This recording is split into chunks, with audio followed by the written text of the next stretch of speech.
Murder mystery? Coffee. We just heard the craziest story about this wedding day tragedy. This poor bride was killed on her wedding day in her wedding dress. And we're going to get into it, but first we're going to get some coffee because Yes. a lot to cover. Can I get grande white chocolate mocha? White chocolate mocha? With almond milk. Well, with almond milk? Hot. Yeah. I'll take, what's the small one? A tall. I'll take a tall iced toasted vanilla oat milk shaken espresso. My water. Oh. Thank you. Gratuity. Ooh, it's nice and hot. Grande white mocha with almond milk. So, there's this lady named Gladys. How's your coffee? Pretty good. Okay. The story is about this lady named Gladys, right? She, on the day that she died, she was 39 years old. She died on her wedding day. It was September 26, 1999.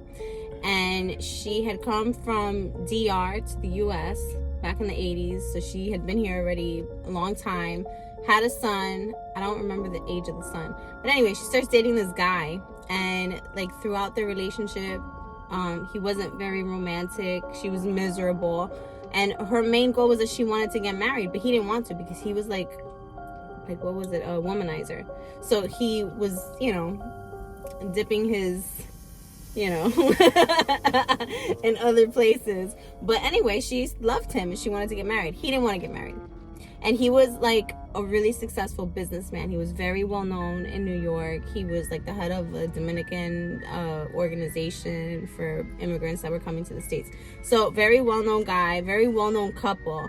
And she just wanted to get married. So Gladys and Augustine were together for about 7 years, but she was very unhappy throughout the entire relationship because he would continue cheating on her as often as possible. He was a well-known businessman in the area, so meeting new people and always having a reason to get out and cheat was very easy for him. Gladys was miserable. La pobre.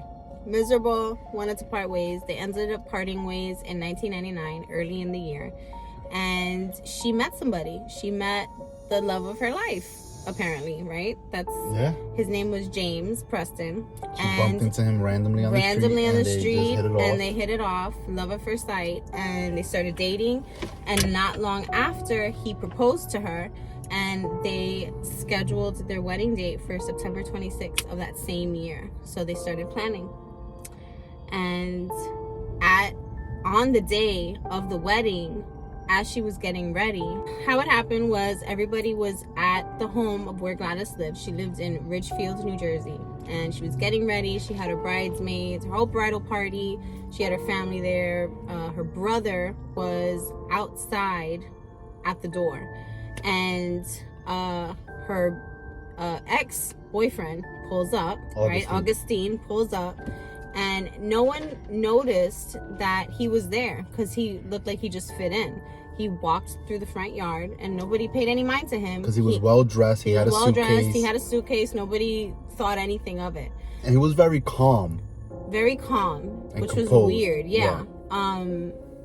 So brother sees him walking through the front yard and stops him from coming in because obviously the brother knows who he is.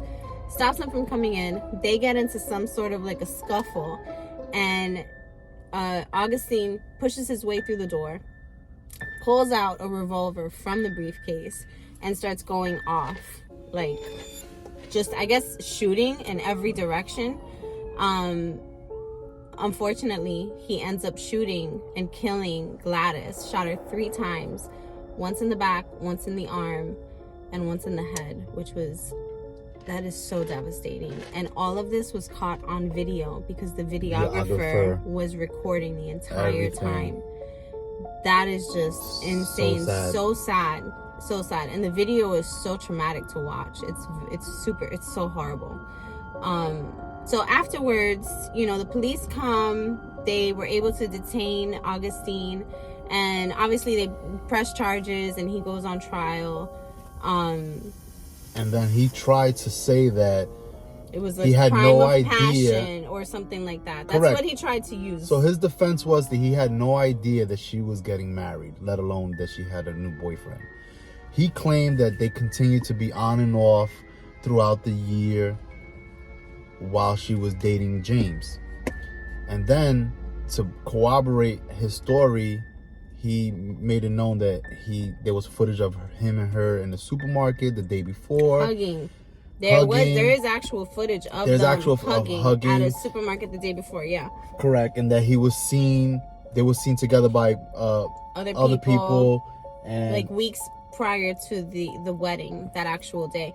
So that just kind of makes it seem like maybe there was something between them. They did see each other, but then again, their social circles, they had a lot of mutual friends. Correct. Which it could have been possible for them to have been seen in the same place because of that reason, not necessarily because they had anything going on.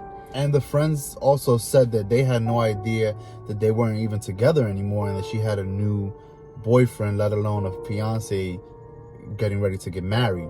So he tried to use that as a defense where it was he accused her of having a double life. Correct. Yeah. And he also mentioned that the only reason why he took out his revolver was in self-defense because the brother had tackled him at the door. But it wasn't self-defense. He wanted the jury to charge him with manslaughter instead of murder, because obviously a murder charge is going to get a lot more time in jail than manslaughter. But it was, I think, and this is just my opinion, it was... No, they proved it. Yeah, well, they proved it. So, he was charged with murder, and I think that was the right way to go. I think correct. it was intentional. He did go there with the intent to kill. So the defense proved that he was aware of her new relationship and he was stalking her, showing up at all the places that he knew she would be at, which is the local supermarket, whether it's a friend's gathering, because they did have mutual friends and he knew a lot of people in the area because he was a well-known man. And the defense was able to prove that this was a premeditated murder where he, the day before, ran into her in the supermarket and begged her not to get married the next day. So he planned on going to the wedding and killing her in cold blood. Yeah.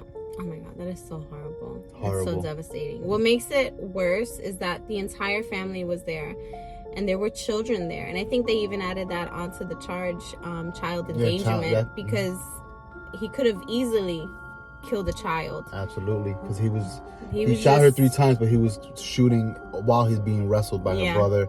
And Augustine is serving life in prison, and such a sad story. It's such a sad story, yeah. Very sad, very unfortunate. So make sure you guys like, subscribe, and follow us for more murder mystery and coffee. We'll discuss the next one, and if you have any ones that you want us to cover, let us know.